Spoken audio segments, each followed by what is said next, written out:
Magandang araw mga lods. Ayan, dito na naman tayo ulit sa ating ibunan. Ayan. Kaya ano yan, babanggitin ko yung mga sumali sa raffle mga lods. Let it, bang, bang. Magandang araw mga lods. Ayan, dito na naman tayo sa ating ibunan. Ayan. Kaya sa araw na to, banggitin ko yung mga sumali sa raffle at sasali pa sana, mga idol, para mabanggit ko rin kayo.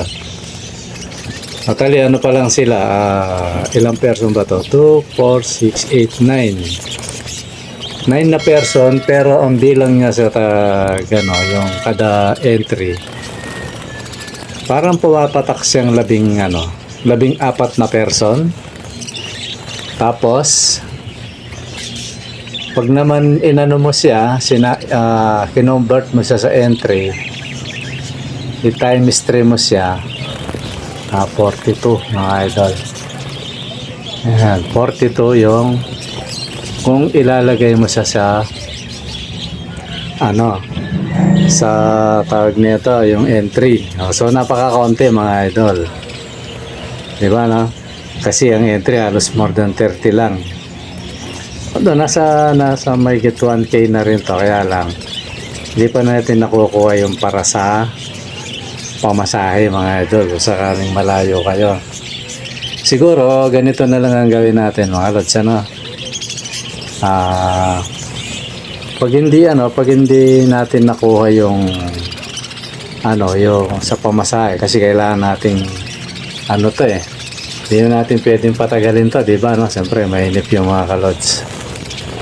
Na lang siguro, kung bigla akong ibola to, i-announce ko na nag-declare na ako, tapos hindi pa nadagdagan, mawawala na yung yung baliktaya mga lods, tapos mawawala na rin yung pamasahe mga idol, diba kasi kung kagaya nito, magkano lang to kung kukunin pa natin yung wala nang matitira sa patuka.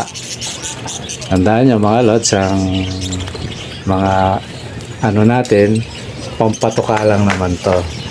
Kung mawawala yung pampatuka, sayang naman mga idol, Kaya yan mga lods, sali na kayo para maibola natin to. Tapos ito, partidang malupit para ganito. Pag pinaraffle ko nakuha natin yung tamang presyo para sa mga kids. Tapos pumunta kayo rito, kayo mismo kukuha. Yan. Hindi na isang piraso bibigay ko, kumbaga isang pares na o 2 piraso, kasi hindi pala pares, kasi either na parehas lalaki yon, kasi nga marami tayong mga kak. Pero kung may makita akong pwede kong ibigay sa inyo yan, mga lods. Yun na yung yung partida. Ganun din sa libre mga lods. Diba 2 pares. Pag nanalo kayo at nakuha natin yung tamang presyo dito sa paraffle natin, kahit libre lang yan, tapos pag kinuha nyo rito, dadagdagan ko rin ng 2 piraso pa. Ayan. Bali, ang makukuha ng libre 3 pares o 6 na piraso, kasi hindi, gaya na sabi ko, hindi nga eksaktong pares pero tingnan din natin. Bali 6 na piraso. Tapos doon sa may bayad mga lods, magiging 4. Ayan. Either na yung 2 pwedeng pares sa babae at lalaki, pwede rin pares lalaki, kasi marami tayong mga lods. So ayan, malinaw na mga lods, kaya ako sa inyo kung sino man ang manalo, lalo na kung malapit ka rin lang o kahit sabihin mo ng taga Antipolo ka o taga Kogyo, saan pa ba yung mga kasi karamihan naman taga Metro Manila yung sumasali sa atin. Dayuhin mo yan, baka ayan, bibigay ko 4, bali totally 4 na pares yan. At ang isa ron budget kit, 1 pares mga lods. Isa sa mga breeder ko yun na totally kasi wala na ako mapaglagyan, mas maraming magbuga tong mga mga medium size kaya yun yung dumadami. Itong mga to kasi sa totoo lang ang budget kit, although tinapik ko na to, hindi sila ganun ka-productive. Ayan, pinapauna ko na nagbubuga sila minsan 3, 4, tapos papababain muna niya yung mga inakay niya bago minsan iitlog. Yan, sa karanasan ko yun pero sa iba alam ko may itlog pa rin yan kahit may inakay. Parang yung isang budget kit ko dati ganun so pinapauna ko lang kasi baka magtaka kayo bakit parang hindi siya mabilis magpuga. Ano yun, ganun talaga kahit yung mga budget mga lods, mga big size ng magkamag-anak naman yan ganun yan, kaya matagal silang dumami mga idol. So yan mga lods bago natin banggitin shoutout ko muna pala si nagpapa-shoutout to si CH Blue Falcon. Yan, shoutout sa iyo lods. Yan, isa yan sa hindi ko na babanggitin sa inyo kung ano yung mga tanong niya. Isa siya sa minsan nagtatanong sa atin sa FB na messenger na sinasagot natin sa minsan sa sa YouTube para sa kapakinabangan ng marami. Ayan, shoutout sa iyo idol. Mabuhay tayong lahat. Ngayon, banggitin na natin yung mga sumali na ilan ba ito? 2, 4, 6, 8, 9 9 person mga lods. Si Joe Maricadjao, Edgar Velacruz, Pascual Galicia, Algie Ramino o Alberto Ramos, isa lang yan mga lads. Timo J. Dilin, yan. Amado Katubay, AC Marcelino, Varan Bet, yan. Densky Paracale, yan. Pag mayroon hindi nabanggit mga lods, kasali kayo may hindi nabanggit, yan, i-comment nyo tapos i-chat nyo ako kasi sigurado naman alam nyo na yung messenger ko kasi nagsesend kayo kasi tayo pinapauna ko na yun para kung sakali banggitin nyo. Kagaya kay Densky dati nung nagano siya hindi ko nabanggit kasi hindi pa naman may dalawang sunod to si Bet Baran yata yun, tsaka si Densky, yan huli na silang ngayon kung hindi mabanggit yung pangalan nyo mga lod, sabihin nyo kagad kasi minsan iba-iba yung umaano sa akin sa transaksyon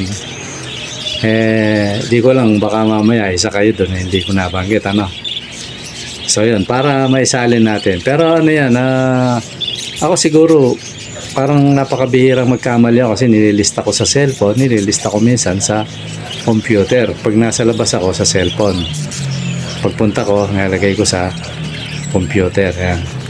Pero gayon pa man kung magkamali ako mga lods chat nyo kaagad kasi pag nagpaalala akong ganito tapos naibola to hindi kayo kumibo wala akong pananagutan mga lods.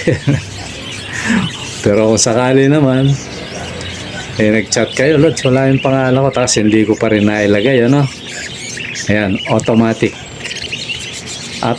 yan, meron kayong premium mga lods, jackpot kayo sigurado. Yan, hindi kayo nadali sa bulahan, yan, madadali naman ako sa ganun mga idol. Okay lang sa akin yun kasi nilalagyan ko penalty sa sarili ko para mag-ingat din ako mga lods. Ayan, sana malinaw yun mga lods. Ngayon yung mga presyo nila, merong tumaya ng 3 entry, may nagdagdag si Edgar, yan. Totally siya, 9 entry. Yan, bali 300 yun mga lods. Kung sanang yung siyam na to, puro ganito yung entry nila siyam. Bola na to mga lods. Diba, kaya lang hindi ganun Kaya kulang pa siya mga lods. Siguro mga 7 pa, ilarga na natin to para makakuha tayo ng pamasahe ng ating mga kits. Kasi hindi naman lahat pumupunta dito di ba pero mas maganda kung manalo kayo, punta kayo rito, may libre kayong 2 piraso mga lods. So yan mga idol, malinaw na siguro yan at ngayon ano ba ang ating itatopic mga lods? Siguro magko-comment lang ako doon sa ano, doon sa yung nag-comment sa atin. Although na ano na eh, kasi pag hinort ko na yan, nawawala na siya mga lods. Hirap na hanapin. Patungkol doon sa nalumpo nating ano na alaga. Lately na siya nag-comment noon eh. Siguro mga ilang araw na ba yan. Tapos sabi niya, Lods, sabi niya ano, bigyan kita ng idea, sabi niya kung bakit nalumpo yung ano, yung alaga mo, sabi niya. Nagkulang daw siya ng potassium, yan. Diba? Kasi binabanggit ko calcium. Yan. Ano yun na siguro pares naman tama, pero alam ko pinaggagamitan ng potassium, ano eh. Karamihan yan tumatama sa tao. Ayun, ganun yan. Pero ano naman yan, kasi hindi pa naman ako nag-research sa ganon. Alam ko yun sa tao tumatama ba, nagkulang ka ng potassium, ano. Potassium yata sa tao, ano eh. Kung di ako nagkakamali, correct na lang mga lods. Pag nagkulang ka, pwede kang malumpo, ihina tuhod mo. So, kailangan mo kumain ng mga ano, may potassium kagaya ng saging, yung saba, yan, malakas yan. Kamote, yan, kahit anong klaseng kamote. Basta yung mga, ano, mga crops, yan, magaling sa potassium yan. Ano naman yun, idol? Kasi ako, kaya ako nabanggit na sa calcium. Karanasan ko kasi yon sa pag-iibon, kasi ibon yan eh. Minsan kasi magkahawig sa tao. Kaya minsan bumabase ako, di ba, yung gumagawa ako ng sample sa tao. Pero minsan, magkaiba sa tao. Ito. Hindi ko minamali yung yung nag-comment ako sino ka man idol. Hindi. Ano lang, kasi hindi ko pa na-research yan. Kumbaga, may possible tama ka kasi sa tao yun pwede. Pero hindi lahat kasi na pwede sa tao applicable sa ibon. Kaya ako minsan, kung ano yung sa tingin kong applicable sa tao, kino-compare ko parallelism yan. Kasi nga alam ko medyo hawig yun. Diba no? Ito yun na minsan hindi yung parallelism hindi pwede sa tao o hindi pwedeng i-compare na. Ganito yun. Kagaya ng ng sa tao kasi ang sibuyas, di ba, pampaano yan. Gusto mong bumembang, di ba, no? Sabi nila, di ko alam kung totoo yun, pag daw mahilig ka sa sibuyas, pampaano sa bengbang. Pagdating sa ibon, hindi naman pwede yun, mga idol. Di ba, no? Yung bawang tsaka sibuyas, hindi pwede yun. Toxic yun. Avocado naman, mga lods. Napakaganda sa katawan ng tao yan. Kalimutan ko lang, pero dati naano ko na ito eh. Lalo na yung dahon, mga lods, si pakulo mo, napakaganda sa katawan. Pero pagdating sa ibon, na alaga natin, hindi naman pwede. Diba, no? Kaya minsan, yung potassium na yan, hindi ko siya binabanggit kasi siyempre, alam natin na minsan hindi naman applicable sa ibon yan, mga idol. Although hindi naman natin tinututulan si idol, possible tama siya. Kaya lang, lagi ko lang sinasabi yung calcium kasi yun yung madalas. Ang calcium kasi, mga lods, pag nagkulang ng calcium yung ibon, ang unang-unang apektado dyan yung itlog. Yan. Yung itlog, hindi maganda yung shell. Parang numinipis yung shell kasi dyan kumukuha ng ng shell yung ibon sa mga ganyan na mga binibigay natin. Kaya nga nalagyan natin ng mineral block at saka ng cattle bone. Sa sa wild nga bato tsaka lupa. Kasi may mineral yan, mga idol. So yun, yung puting bato, mga lods. Yun, baka nasa probinsya kayo. Yung puting bato pwede. Basagin mo lang para para magkaroon lang ng crack yung hindi siya mahirapang ngat-ngatin. Basta yung batong yung patay na bato, yung magaan yan. Kumbaga sa Pampanga, yan? Anong tawag doon? Volcanic nga ba? Basta yun na yun, yung batong patay. Yan. So yun yun. Ngayon, si Idol, binibigyan niya ako idea. Pwede naman. Either na nagkulang ng ano yun, potassium. Kasi ako, karanasan ko lagi, pag nagkaganyan ibon, madaling mapilay. Minsan, sa splay leg, hindi naman eh. Although, minsan, ano rin yun, nagiging cost din niya kasi nga, malambot nga yung buto. Kasi nga, kulang ng calcium yung, yung hen, madadama yung inakay kasi sa itlog nga. May possible yun. Ganun yun. Kaya lang ako, medyo, kumbaga, ang tinatawid ko sa inyo yung ayon sa karanasan ko. Pero pwede rin kasi pinapakain ko naman ng mga lods yung gabi. Pag nagbalat ako ng gabi, yung makapal, ayun, pinapakain ko yun. Yung hugasan ko lang kasi medyo mabalahibo yun eh. Tapos kamote.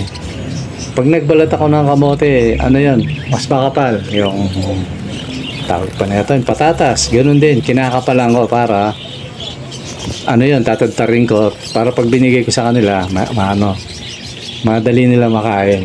Ganun ang ginagawa ko mga idol. Kaya, nagbibigay din tayo nun. Kaya lang talaga yung alaga natin, nalumpo kasi, hindi ko lang kung may ganun yata talaga. Maaaring peke yung naibigay kong calcium. Yan. Ang patigas din kasi ng buto yan yung calcium na yan. Diba na? Kasi yan eh.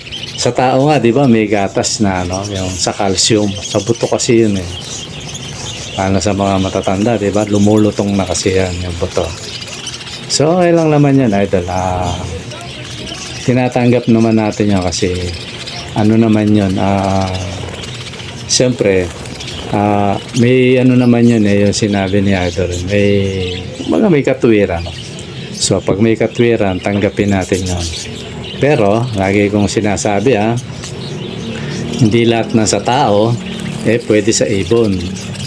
Di ba, tandaan nyo yun, mga lods.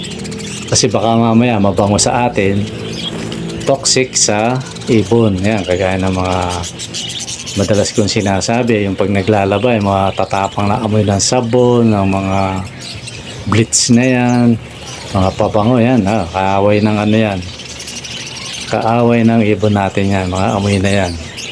Pero meron naman na applicable sa tao, kagaya ng lagi kong sinasabi minsan, parang kinukumpara ko sa tao kasi hawig, yan, medyo hawig. Diba? Minsan nga, sabi ko nga, diba, mas matalino pa ang ibon. Kagaya nung natapik ko na ang ibon, alam niya na pag maliit ang pugad niya, limitado lang eh. Diba, alam niya minsan. Tapos, kaya magtataka, bakit 4 lang ang itlog? Pero nung nilipat mo, dumami yung itlog kasi alam niya, may kakalat niya yung inakay niya. Compare mo sa tao. Ito pasantabi uli Tinapik ko na to dati. Yung tao, ang liit ng bahay. Pero yung anak, hagdan. Baka lagpas pa sa bilang ng baitang ng hagdan nila, di ba, So, ibig ko sabihin, minsan sa ganyang punto, mas matalino pa yung ibon.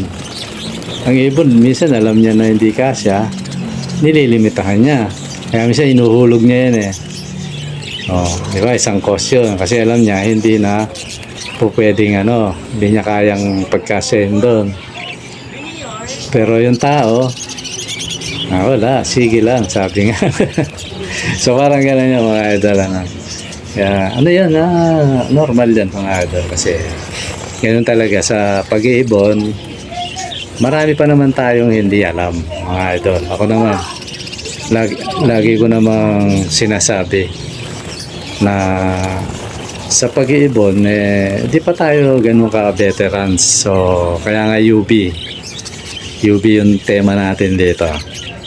So yan lang siguro at maraming salamat sa iyo Lord sa shoutout, mabuhay ka kasi ko na pag na-correct na heart ko na yun, nawawala na So yun lang siguro mga Lord at sali na kayo mga idol sa natin pa-raffle para maibola na natin to. Okay, yun lang at maraming salamat, bye bye.